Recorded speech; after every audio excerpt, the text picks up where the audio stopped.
Profitez de l'expertise des armées On va vérifier si vous êtes bien sur la liste. pour se préparer à toutes les éventualités. Merci, c'est tout bon. Signez ici, s'il vous plaît, pour attester que vous avez participé à la formation. Une formation à laquelle une soixantaine de civils a choisi de s'inscrire. Ils se sont portés volontaires pour passer une journée entre les murs de cette caserne dans une ambiance très militaire. Vous tournerez sur les ateliers entre 9h30 et 15h30 avec une pause déjeuner, histoire qu'à 16h pile, tout soit terminé et que vous puissiez profiter de votre samedi après-midi. Il y a des questions? Visiblement non. Alors, demi-tour à droite, en marche tout droit et en commençant par la jambe gauche, s'il vous plaît. Direction le petit déjeuner. Ici, tous ont intégré la menace qui pèse sur la Pologne, alors que la Russie multiplie les attaques hybrides contre le pays depuis 3 ans. Le programme est ouvert à tous dès l'âge de 13 ans, alors Maria est venue avec ses filles. Elle refuse d'être prise au dépourvu. Je me sens responsable de mes filles et je me dis que si quelque chose d'inattendu devait arriver, ça peut se produire à un moment où on n'est pas ensemble. Et alors chacune d'entre nous devra savoir comment se comporter. Et j'aimerais qu'on puisse se sentir en sécurité dans une situation d'urgence où on aurait tendance à paniquer. J'ai moi-même été surprise que les filles fassent preuve d'un tel intérêt pour cette formation. Je pensais que j'aurais à les convaincre un peu, mais elles m'ont dit d'elles-mêmes que ça les intéressait. Ce qui m'intéresse le plus, ce sont les exercices pratiques. Apprendre à se repérer ou à évoluer en terrain hostile, ce genre de choses. Parce que ça peut toujours servir, même hors d'un contexte de guerre. Par exemple en camping ou quelque chose comme ça. Des exercices pratiques qui font l'ADN de ce programme. En extérieur, l'entraînement reprend les bases des techniques de survie. Je n'ai qu'à me cacher là-dedans et fermer le zip. Choisir son type d'abri, de vêtements isothermes, construire un brasier, tout y passe. Mais lorsqu'il s'agit d'allumer du feu à l'aide de tampons hygiéniques, certains ont plus de mal. C'est pas évident quand tu ne sais pas comment appuyer de la bonne façon. Il faut essayer plusieurs fois, mais j'ai fini par y arriver. D'autres sont plutôt familiers avec certains aspects de la formation, mais Beata reconnaît qu'elle avait besoin de se rafraîchir la mémoire. J'ai déjà un certain âge et quand j'ai commencé à conduire, on utilisait encore les cartes. Donc pour moi, la partie orientation, c'est comme une piqûre de rappel.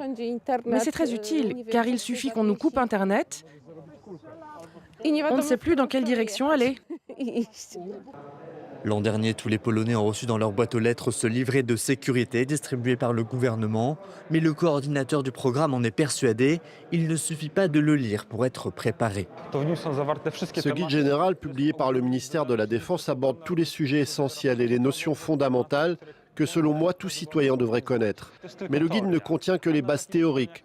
Or, il faut se confronter à la pratique. De quoi éviter la panique en cas d'attaque et assurer l'efficacité des mesures d'alerte. Lorsqu'une vingtaine de drones russes a violé l'espace aérien polonais en septembre, les habitants des régions concernées à l'est du pays n'ont pas su comment réagir en entendant les sirènes. Le signal le plus important, c'est la sirène d'alerte.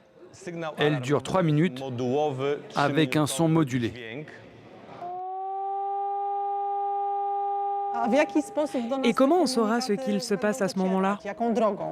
Vous avez le devoir d'allumer la télévision ou la radio.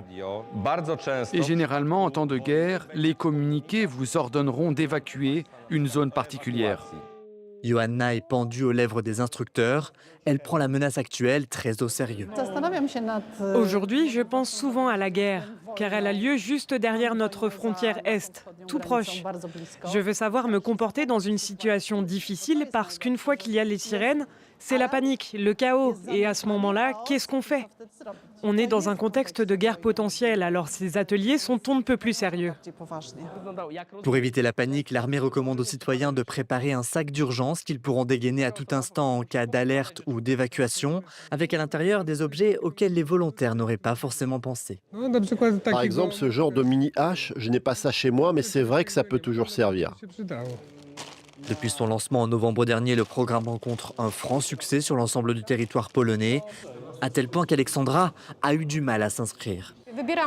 Pour s'inscrire, on doit choisir le cours auquel on veut assister, puis l'unité militaire. Donc là, je choisis celle où on est aujourd'hui. Plus de place, il faut se mettre sur la liste d'attente pour une session qui aura lieu dans plus de 3 mois. C'est compliqué de s'inscrire, mais ça vaut le coup, car c'est la seule façon de profiter de ces formations.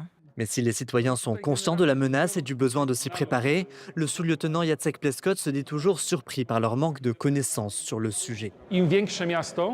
Plus on est dans une grande ville, moins les gens sont prêts. Je pense que le pire, c'est à Varsovie. Je pense que c'est parce que dans les grandes villes, il y a plein d'autres choses intéressantes à faire que de s'inquiéter de la guerre. Mais en zone rurale, les gens savent que s'ils ne se préparent pas, personne ne les aidera. À l'issue de cette session, ceux qui le souhaitent pourront venir approfondir leurs connaissances lors de journées entières dédiées aux méthodes de survie ou aux premiers secours. De quoi être prêt si la guerre s'invitait en Pologne.